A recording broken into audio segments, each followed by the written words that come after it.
we've got questions that we're going to answer, and you guys have been writing in. And so this one, I'm going to start, and this is addressed to you, Karen. It said, what should I say to a married female friend who is getting a little too friendly with an ex-boyfriend on Facebook?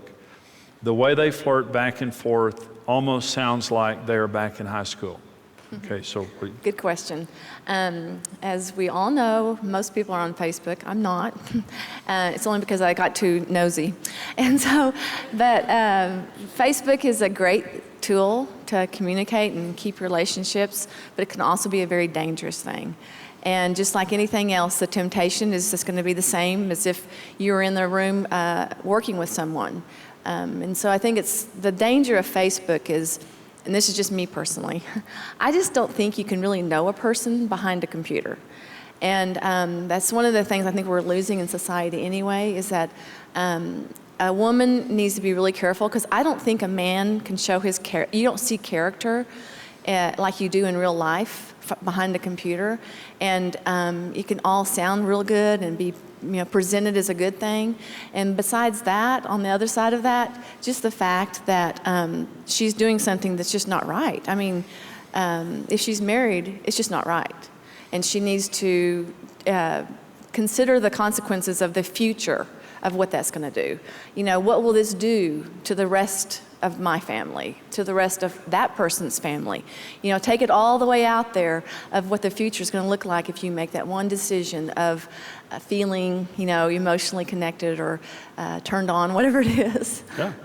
Yeah. We had a couple that we counseled. Actually, we counseled the man, and men and women both do this on Facebook, so it's not just women. But his wife, he came home and he looked at the log of what she had been doing on the computer, and she had been talking with a man in prison, a man who was in prison. She said to her husband, I was ministering to him. I was, kind of discipling him. But it was a very in-depth discussion in what happened. And her husband said, I'm violated by that. Why would you be talking to a man all day long while I'm at work? And she said, well, it's my ministry. And I've been talking to him. Well, what happened in the process of this is this man said to her, I'll read your Bible. She was trying to witness to him. He said, I'll read your Bible if you'll read my atheist literature. And so he got her to read. She said, fine. So she started reading atheist literature. Finally, she got confused, fell away from God, divorced her husband, and ran off. And so my point is this, man or woman, because this has nothing to do with just being female specific. You should never do anything that your spouse isn't aware of and in agreement with. And if you do, you're cheating. You're cheating on your spouse.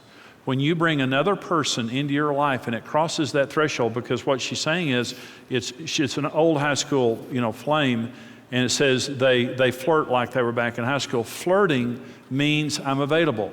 Anytime you flirt with a person, you're putting out a vacancy sign.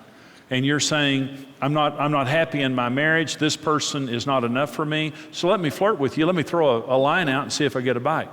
And so getting on whether it's in person or on electronic format or whatever, technology is neutral.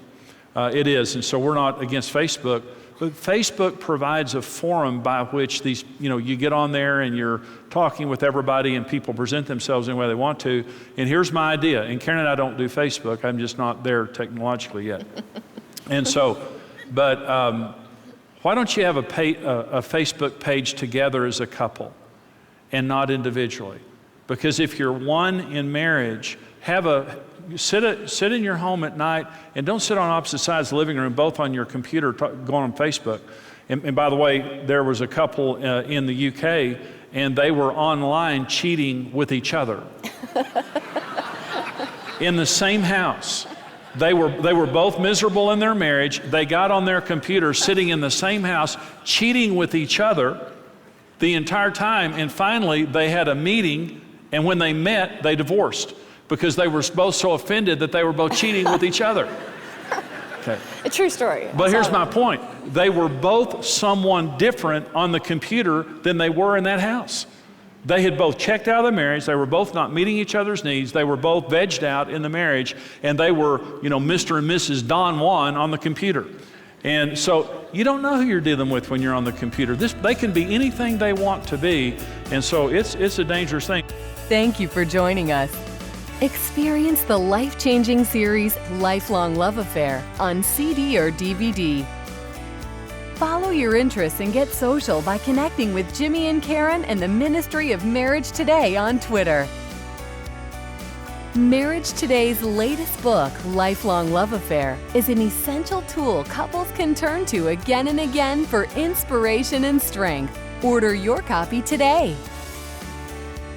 Become a rock-solid partner today and equip yourself with the tools you need for a successful marriage. $14, $28, or $56 per month. Choose the partnership level that's right for you. Become a rock-solid partner today.